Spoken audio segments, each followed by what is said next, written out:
know, I'd like to thank you for listening in and remind you that this program is brought to every household in the listening area for the benefit of our children. We have to pave a way for our children. And as we've been saying for a while, that when you split the black vote the way you have split the black vote with candidates running from all over the place, from every corner of the community, then you cannot have any power that you have any access to. Access to power is critical in this day and time, has always been like that. But if you look at the way the votes broke down, what I saw was that white people voted in bloc for the incumbent mayor. They didn't cross the line to vote for some lesser candidate. And some black folk joined them to give him that large percentage, that 59%, that's 62%, 59,000 votes. They came out and they made a statement. And we made a statement too that we are totally politically ignorant, totally politically suicidal. You can't do it like that. And if you continue to do it like that, you will never have control of your resources in your community. The city is 67% black, the tax dollar 67% black, then you should have 67% representation. You don't have that because you're too easily, tricked into going in a different direction that's against your best interest. I can't say it enough. Next time around, I'm going to be neutral. If you're not going to do it right, then leave me out because you're committing suicide on the next go round too. This man is in here, he ain't done nothing for you, nothing. And when he shows his face, he shows it just for the cameras. But behind the scenes, he's not working for you. But you don't see that. However, if you can't get your hands in head Negro preachers to come off the pulpit and tell you that this man ain't working and they investigate him and find out what he's doing for you and let him prove it. If you can't prove it, then don't let him come into your house and worship. Don't let him be seen with you in a photo shoot. Leave that mess alone. And if he promises some money on the table that's criminal and crooked, and you should be ashamed of yourself if you take it. Again, we committed political suicide, like I said earlier. We're going to pave a gold road with trimmed and platinum all the way back to the mayor's office because of our political suicidal nature. We got to come out of it. We got to stop it. If you don't stop it, count me out. This politics is war. If you're willing to wage the war so you can win the war, then don't put me on your side. Talu, let us hear your perspective on this last campaign. I think on a previous show, I expressed an idea that's really fact. And the fact is that anytime there is a group of black folk, well, I'm going to be more cynical. There's a group of Negroes in a room and there's an election going on. If there's at least one Caucasian there, all those Negroes are going to get together and vote for that one Caucasian. In every situation, there hasn't been in my lifetime one situation where black folk, Negro folk, got together in a room where there's an election and there's a Caucasian there and they actually nominate and vote an African American or a Negro in to lead them. Not a single time. It is actually embarrassing to have one Caucasian in the race of mayor and 7 Negroes. And the Negroes in Memphis, 63% of the population couldn't figure out one of their own to beg. They hurled their votes like you'd hurl a javelin straight into the election poll for this one Caucasian. And nobody can figure out why. No one can say why.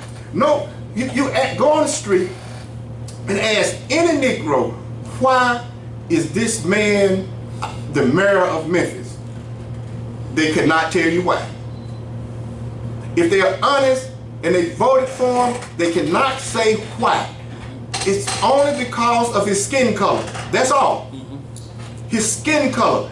His skin color is the reason why he is mayor of Memphis in a wide margin, not a single digit margin, a huge, tremendous amount of Negroes voted for this man to get this office. And someone said primarily the female. Okay? So the point is that until we are able as a people to look into our hearts and look into our minds and are able to accept one of our own, regardless of whether that particular person is considered good, bad, or evil. Look, race matters. Do y'all understand that? We're in the United States of America. Race has always mattered, and race will always matter, period. It won't ever be a time in the United States of America where race does not matter. Race matters, okay? And the point is this. Race matters because slavery existed in this country. And one people were placed themselves as superior, and the other people, they placed them as inferior.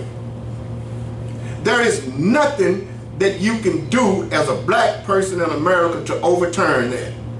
There's nothing you can do. We had an African-American president. His name was Obama. Then other people gave other names, but his name was Obama. Still, in the highest office of the land, race mattered. The man couldn't get a single thing done because race mattered. And here you Negroes in Memphis are running around talking about race doesn't matter. You're a damn fool. All right, thank you. Hold on one second. Let me go to Brother Ben has a question, but I want to go to you, Cedric. You don't have your headphone and mic ready yet. We need your perspective. Go ahead with your question, Ben Ether. Well, I wanted to ask because I feel like this is a good time, and if I didn't ask, then I wouldn't have a good answer. So he was just speaking about how all the black people hurled their votes towards that Caucasian candidate. Do you suppose there was tampering with the vote, or that the African American community actually turned out in droves, like you're saying, and voted? Okay, that's a good question. Or was there, do you suppose that maybe they didn't, but they had the polls rigged? Well, that's one of the questions that's on the table. The voting machine. That's a good question. Go ahead, Talu, to respond to that question. Well, I would say this: if the table was turned and there was 63% Caucasian population here, and there were 7 Caucasians running and 1 black, who do you think would have won? I see your point. Yeah. So say, look, it's logic. It's almost like, it's like, who are we? Is the question. Who are we? And in my mind, I think most of us feel like we are Caucasians, and our eyes don't let us see the difference. You see what I mean? We're blind. We can't see that there is a different person who is of a different interest, and our best interest would not be served with this person.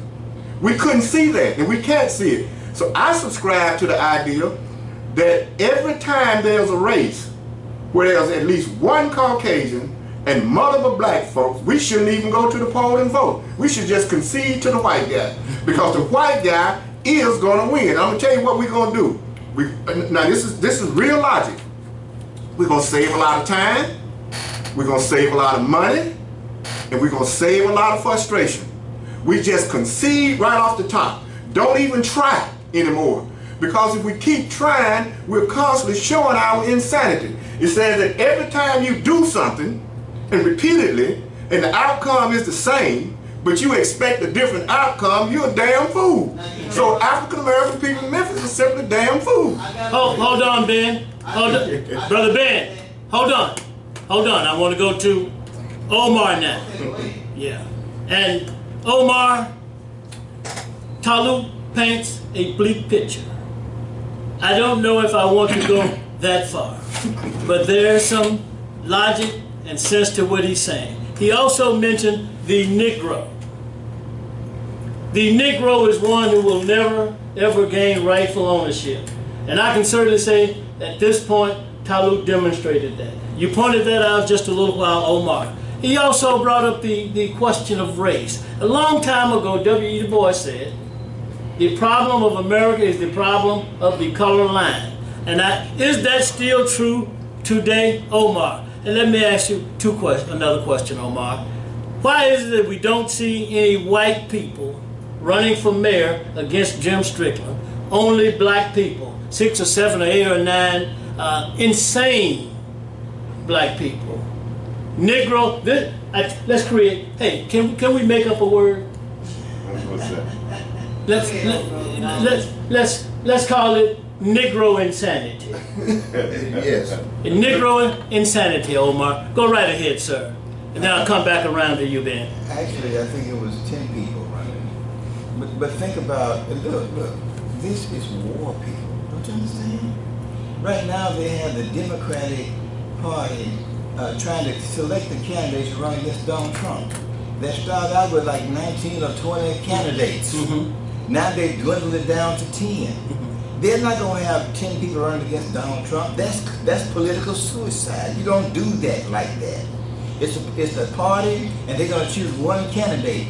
The first time Dr. Harrington got in, the first black man we had in this city, they went to a people's convention and chose one. And everybody had to agree that the one we choose is the one you're going to vote for, or get the hell out of here. That's how it was done.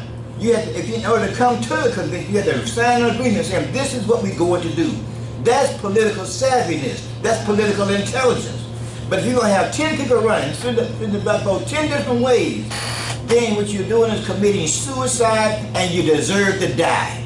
Politically, you deserve to die. You killed your own self. Don't blame nobody when the money comes on this next 4 years and you don't get none of that money either, or you get crumbs off the table.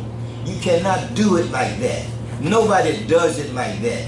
You have a leader, that leader represents you, and he goes all the way to the finishing line, and everybody backs that leader. You can't have 10 leaders against one. It doesn't work like that, people. You can't do it that way. I'm so sorry.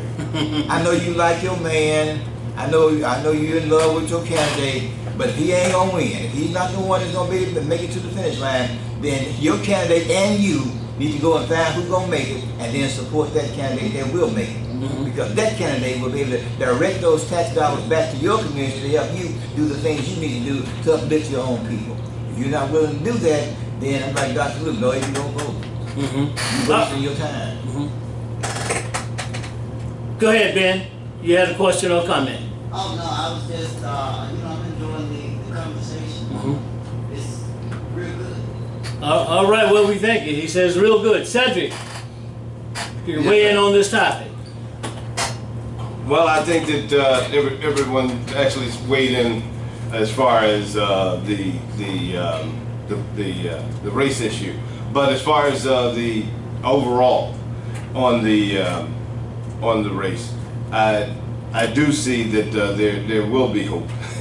I heard that our brother Taluk feels as though there wasn't any hope, but history shows us a few times across history when you put too much pressure on a race of people, any race, but definitely with our race of people, that we do rise up and we do come back.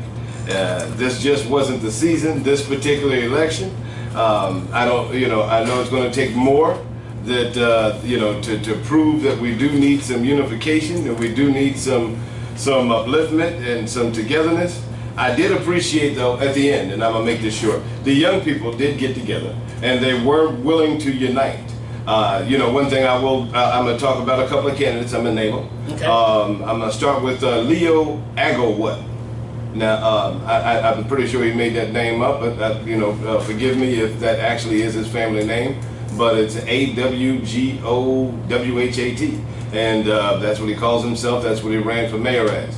I was a little disappointed in his response to me when I was asking him about uniting with whoever candidate. People were saying, "Well, who's going to be the candidate?" Well, it didn't matter who it was. Are you willing to unite? Well, Leo Agbo definitely referred to all of the black candidates as Negroes, and he mentioned it twice in two different messages. I thought I would be able to pull it up to be exact, but I didn't appreciate that, and he was running for mayor. But he only got 77 votes, so I guess the rest of the city understood that also. Right. Now, another thing was with the what's his name, Harrington, his finance guy. I hear he's a big name here, Thomas Long. I had got a chance to speak to him, and I was with some millennials when I was talking to him, and I told him that the issue we have with Harrington right now is him communicating with the young folks. He didn't come to the People's Convention. He didn't come to anything that they invited him to. He didn't talk to anybody. So Leo told me, and as the campaign, as the treasurer, that he don't talk to nobody. He ain't talking to nobody. And then he said, we don't make no deals, and he's not offering nobody. I didn't ask about a deal. I didn't ask about anything. We were talking to the young people. Now he said that right in front of the millennials, and he said, furthermore, said millennials don't vote. There's no sense in wasting our time with them, but we do want them to go out and go on the corners and say vote for Harrington. And right after that, a millennial came back and let him know, no, it's not that we don't listen or we don't follow directions. It's the fact that you guys don't hear us. So I didn't like the fact that as soon as he said that, Mr. Thomas Long just totally ignored his response, his rebuttal, and went right on into trying to get these millennials out on the corner to go and say vote for Harrington. But he definitely refused to have any conversation that had to do with talking to the millennials. Yeah. So I can't see how we can go too much further with not having the millennials involved. I mean, they are the future. Yeah, I agree. The young people must be involved, and that is a very negative, unprofessional response from this person that you just mentioned. If they don't vote, this is what leadership is about. If they don't vote, leaders must look at that situation and say, they need to vote, we need their vote. So that's about organizing, galvanizing, and pulling this particular group into the fold. Is that not right? That's right. That's what. And this whole idea about not coming, not showing up, and etc., that is even worse. Hey, look, give us a call. Dr. Umar Johnson should be calling in. 901-452-3094. Or give us a call right here at 901-324-7490. And I'm Wallace Radio Moderator. We've got Omar Baruti in the studio, Cedric Curberson, and Talut El Amin. Now listen, you've got some of these folks down there with Omar, 77 votes, 64 votes. And you've mentioned ego-driven, Omar. Now these people, they have to know they don't have a snowball's chance in hell of winning. Why would you carry out this kind of insanity? Omar, is this a representation of the mentality of some of our people? Look, let's keep it real. Let's call it like a TI is. Is this a representation of the Negro insanity that some of our people possess? Look, if we cannot win without calling it like it is. Now, one white person ran against Strickland, but all white people voted for Strickland. I don't know that for a fact. Call me up and tell me I don't know what I'm talking about. But you didn't, and not one white person voted for a black person. In the courtroom in Texas, black people running around talking about, I love you and you killed my brother. Can I give her a hug? The judge goes down there and tells her she's got 10 years for reflection. Not the 99 years that a black person would have gotten. And Omar, you say it all the time. We must wake up, people. And it's our job right here to call it like it is. Right. And we're hard-hitting. Like Talut said, I may not go that far. He paints a really bleak picture, and some of what he's saying is true. And the strategy that he's putting forth might work. Sometimes we have to take extreme measures. Yes, sir. Omar, you real quick, back to Talut. I want you to expound for us, Talut. and going forward, getting the situation corrected.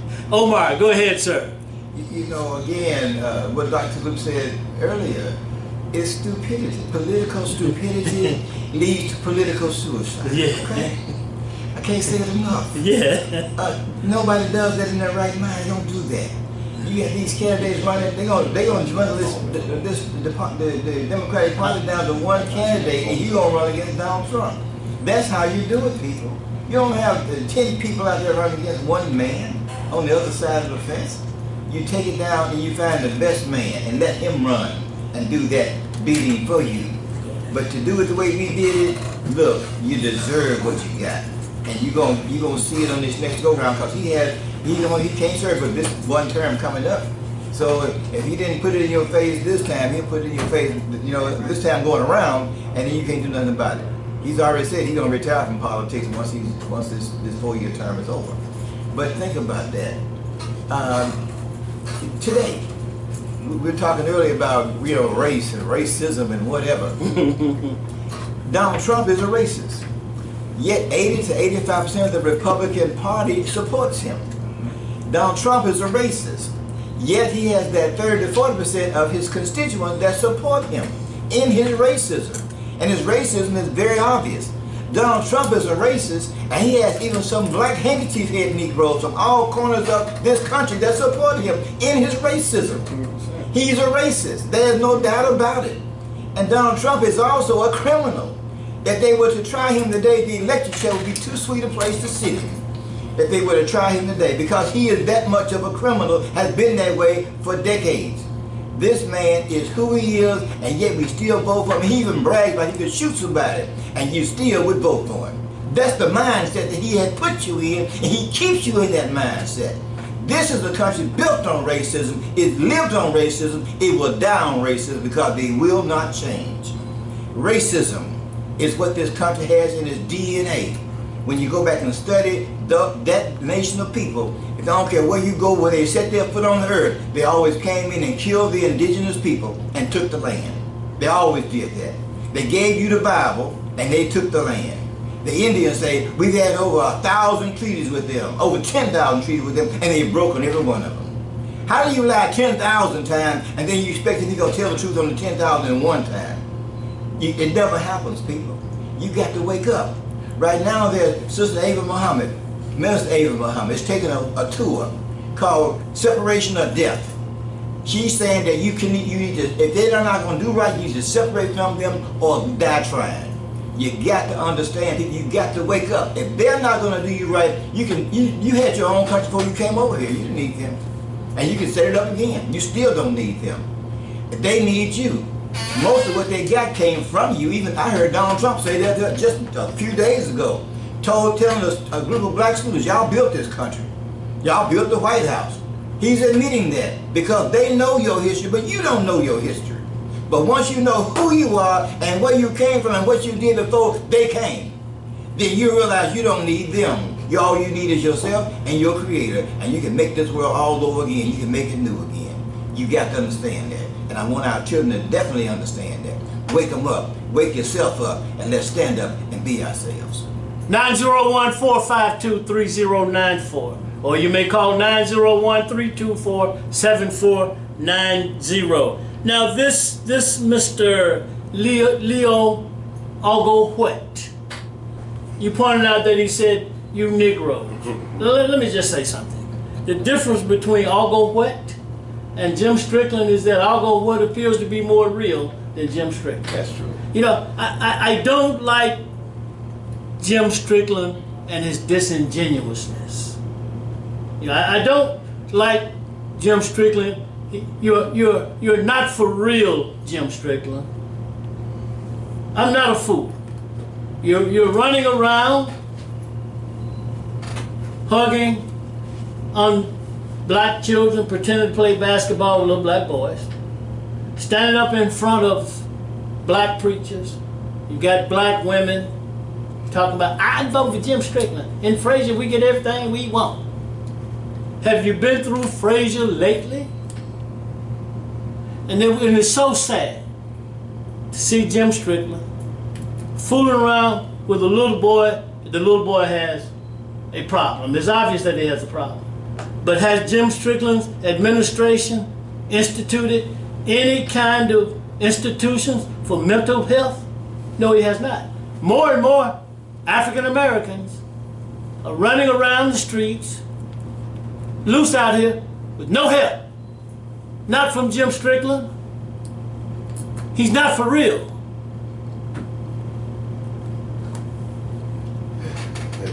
Come on. This man. Yeah, someone else jump in there. This man violated the civil rights of the Black Lives Matter movement. Young people. Yeah, I mean, how can you vote for somebody that's going to violate your civil rights and they out there protesting for you? How can you vote for a man that does that? Put him on a list where they couldn't even walk around without police surveillance and police escort. What kind of man is that would violate you fought for the civil rights movement? You died for it, and this man gonna bring it back up and do it again, and then you okay with it? Something wrong with us. Mm-hmm. Go ahead, Tyler. Yeah, what Memphis has done is given Strickland a mandate. So whatever he was doing prior to his election, the citizens of Memphis approved it, and that means that he can, with the citizens backing, clamp down even harder. Yes. Okay, he can slap you upside your head. He basically he can do as his mentor, that president up there. He can do what he did. He said he can shoot somebody on Main Street, on the mall, and the Negroes in Memphis would clap. They applaud him. He can do the same thing. Okay, so look, I want to make one thing clear. On Facebook, I posted that if Harrington won, I would leave the city. Okay, where I don't have to leave. Now, the other point is this. I don't hate Harrington, okay? I don't hate the brother. He's a brother of mine.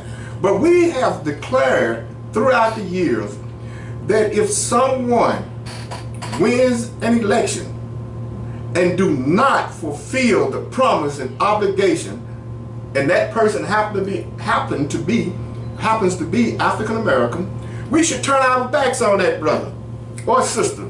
See, we have to demand good leadership. Harrington is a perfect example of us liking the call for good leadership. In other words, we want it both ways. We want to say it out of our mouths, and then we want to act differently at the poll. You can't do that. You have to have a commitment and a vision. You have to desire something better. If the man didn't do it when he was elected to do it, don't vote him back in. That's insane. So this is what our people have done right here in Memphis. They cast votes for W.W. Harrington. Why? Because it didn't seat no other black folk. Yeah, that's kind of crazy, you know what I mean? All these other people, we didn't have a system or a way to pull the best out from among ourselves, so we went to the white boys. See, we're the fault, not the machine, not the white folk. We are our own damn problem. Because we don't want to study, we don't want to investigate, we don't want to look into nothing. We wanted the media to tell us what to do. Because we love the condition that we're in. If you didn't like the condition that you're in, you would not do it. You love the condition that you're in. Because many of us come from rural areas in the South where the white boys kept their foot around our necks, and so we basically have conformed to that kind of lifestyle. We've conformed to that kind of living. So if we get in a situation where we can get out of that kind of living, we long for that white boy's foot around our necks. So we do the same thing, the same way, every time. And we got to, look, trust me, there's one thing about it. It's not what we have to do or what we got to do. Yeah. We're not going to do anything. Not in Memphis, Tennessee. See, now, there are some progressive people in this state and that state and this state over here, but the condition of the minds of the people in this southern area right here, this metropolitan statistical area of Memphis are insane because of the decades and decades of oppression and the white boys around their around their necks. They aren't going to do anything. They didn't do nothing in the 40s. They didn't do anything in the 50s. They didn't do anything in the 60s. They didn't do anything in the 70s. And they've not done anything so far. Everybody in the country knows it. Negroes in Memphis are doing it. Go ahead, Cedric. Let's get another perspective from Cedric Curtis. Well, I just want to say that, well, the good thing about Harrington this time, if he would have gotten in, he wouldn't have had to worry about going back on his word because he didn't give his word. He didn't promise nothing to anybody. The only thing he promised that you'll get a 0.5% tax raise, and I feel as though that was really the whole setup. And again, that, you know, to right now, you can consider that a conspiracy theory. But the Harrington pushed for the taxes, and Strickland got the seat. You know what I'm saying? You didn't hear Strickland push too much about the tax raise. You heard Harrington pushing for the tax raise. And because it was going to affect the people that look like him the most, it came out of his mouth. And that was his campaign all the way through. He didn't campaign for anything else. He wasn't going to talk to anybody else. And he made clear that. But fortunately, you named this show, Where Do We Go From Here? Right. Because we do have what we have right now. And, you know, how do we not have this happen again? And what do we do from here is what I'm trying to find out today on the rest of the show. Okay. I'm waiting to hear how we're going to handle this right now and how we're going to handle these next 4 years. We need one right now. We need one right now. Cedric Curberson calling for a solution to the problems that we face in Memphis, Tennessee. And now listen. Stephen Wonder can see this stuff. North Memphis, South Memphis, under the Jim Strickland administration, we have this document right here. The poverty rate among African Americans has increased. And we've got the poverty rate increases in Memphis and Shelby County, September 27, 2019. And listen, it doesn't take rocket scientists to see this. You don't have to be a rocket scientist. And so this whole Stockholm syndrome is what we're faced with as a people, Omar Baruti.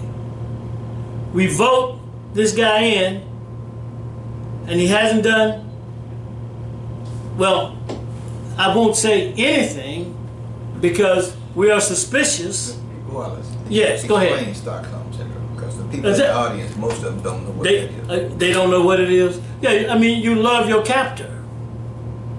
You love the enemy. What people was it You related to when he black people.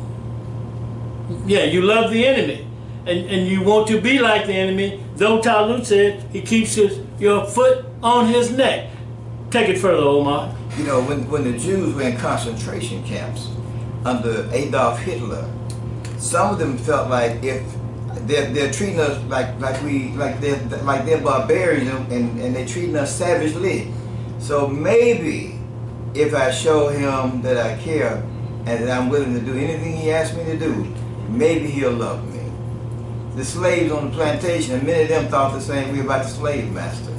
That if I go over and beyond and put my love to the slave master, maybe he won't beat me so much. Maybe he'll give me an extra coin on the cob. Maybe he'll do a little bit extra for me. He won't rape my wife every Saturday. He'll let us have some time, you know, to the family. Maybe. They call it the Stockholm syndrome, where you love the person that's brutalizing you, with the hope that they'll quit doing it so much, not that they'll quit doing it altogether. So that's where it came from. And right now we are under the Stockholm syndrome to the 10th power. We need to fix it. Go ahead, Brother Wallace. Well, as a people, we should rise up. We should hold this mayor accountable every step of the, I almost said something. Every step of the way. Absolutely. And his administration. And I'll say these Negro insanities as well. You see, because it is absolutely insane to sit around here and take no action. No action against and I won't say the enemy, that those who are not doing for the overall community as it should be. There's no reason why North and South Memphis should look the way it looks. Absolutely no reason. And where you see next door is blooming. Across the street is blooming. Look, South Africa, apartheid all the way. And so Dr. De La Vega says that, so what we are seeing is poverty rate going up for everybody. But she also says that African Americans are hit the hardest. And why we cannot see that Jim Strickland and his administration is not doing right by African Americans, why we can't see that, you know what, follow the money. I think this is part of what's going on, Cedric. You know, he had on Facebook there all of these preachers standing around him, and he was hovering over them, appeared to be standing on a milk crate or 2 or 3 milk crates or something, 4 or 5, whatever it was, over them, you know, like that, black preachers. So this Mr. Reverend Dutch Sanders posted, oh, he's a good man, oh, he's doing good things, done so many good things. So we posted, share with us, Reverend Dutch Sanders. And Talu pointed out, when you ask them why they're doing what they're doing, no response. You saw the African American women, a lot of voting for Strickland. So is it possible that there are some handout? Did you mention that, Omar? Some crumbs being passed under the table or something like that? Well, why a person would sell their souls for a few crumbs and not be a principle for the overall community? Go, Talu. Actually, you brought up something about the crumbs. Yes. Actually, today, our oppressors know that they don't have to give us anything. They don't have to give us any crumbs. They don't have to do anything. They can just ask you, you know, just or tell you. Tell one of us. They can just tell us what they want us to do, and we'll eagerly oblige that person. So the thing about voting in Memphis, Tennessee, and I'm going to just keep beating on these drums. I think you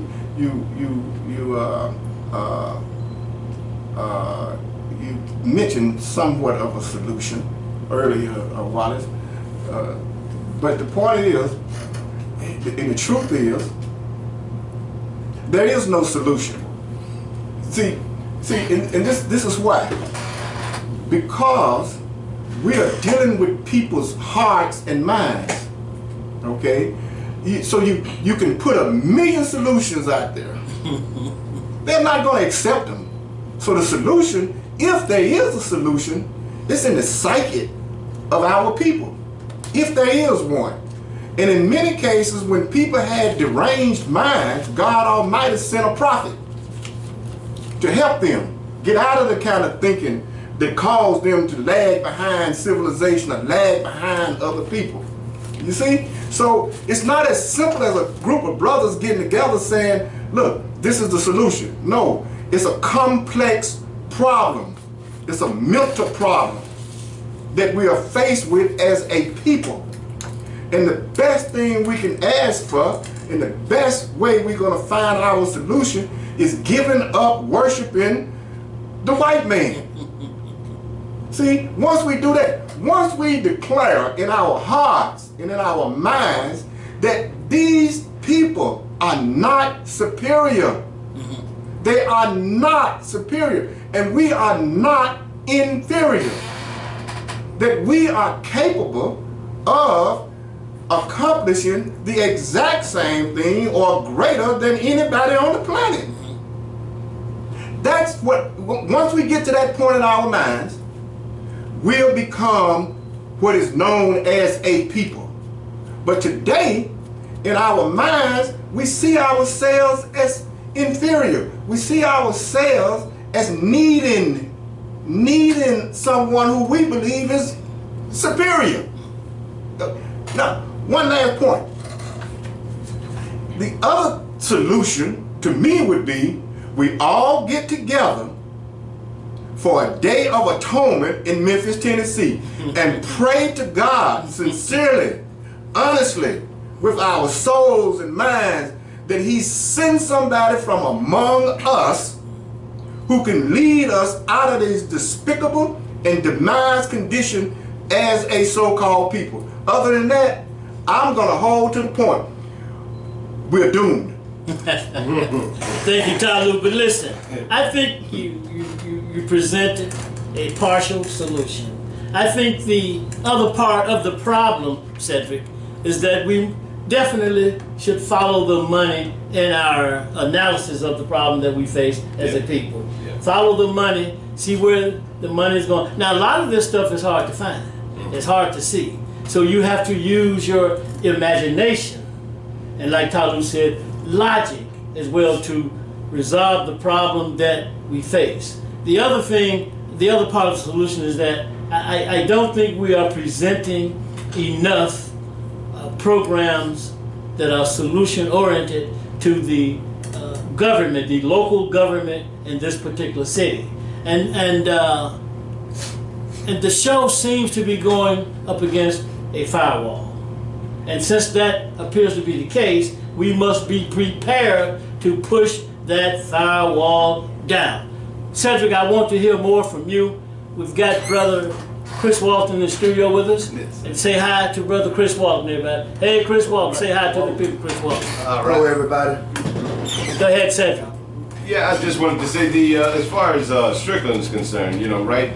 I like the way you said to follow the money. Yeah. Right before his election, you know, days before his election, all of a sudden a whole bunch of sweetheart deals were given out. A lot of them. You know, Firestone. That so many people wanted to buy that property for so many years. Everybody had ideas for the property, but somehow this one developer was able to get it for the back taxes, which were reduced down to almost nothing, I'm hearing. So, you know, but he ends up with almost a whole city. I mean, Firestone was just not any old property. Yeah. And it slipped up under the cracks somehow that that was just given away. And then right besides that, look at the Kroger. You know, they gave the Kroger away, and I'm understanding that Strickland brokered the deal. So that Kroger gave a whole supermarket already set up and equipped to another supermarket chain, local supermarket chain, again, not African American owned. But, you know, if we get these type of boosts, you know, I'm saying if you were given a whole supermarket and you already had supermarkets going on, you know what I'm saying, we would be in a different situation. You know, we don't get stores given out to us in our community. We get stores taken away from us in our community. We get stores or chains that are put in place to put us out of business, like the Family Dollars and certain things such as this. So, you know, we have to, again, follow the money. The Harrington one situation, we have to find out about that school. Supposed to be a school right next door to the juvenile facility that Harrington was supposed to be part of this whole campaign. Again, I'm not a conspiracy theorist. I'm saying let's follow the money, let's follow and see if there is a school that the city is giving to Harrington very soon, or at least the funding and the support to get the school. Okay, we'll come back to that. Two questions on here. Coming right to you, caller, hold on. That is the school and him pushing this increase in taxes. We'll come back to that. Yeah. Go ahead, caller, you're on the line. Dr. Umar Johnson, go ahead, sir.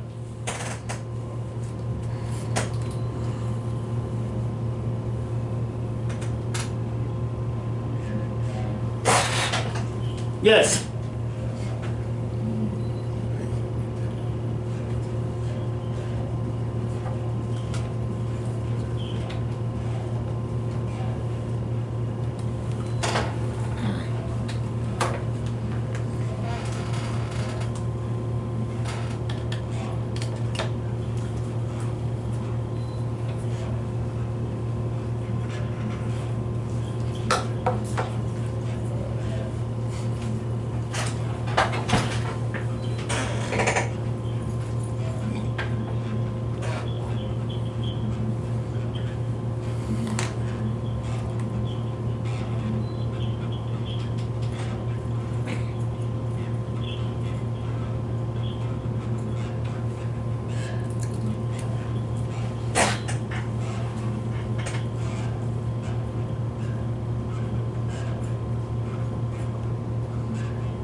Yes. You mentioned, before you go, Dr. Umar Johnson, you mentioned the drugs, the various drugs that are prescribed to young African American children, especially our boys.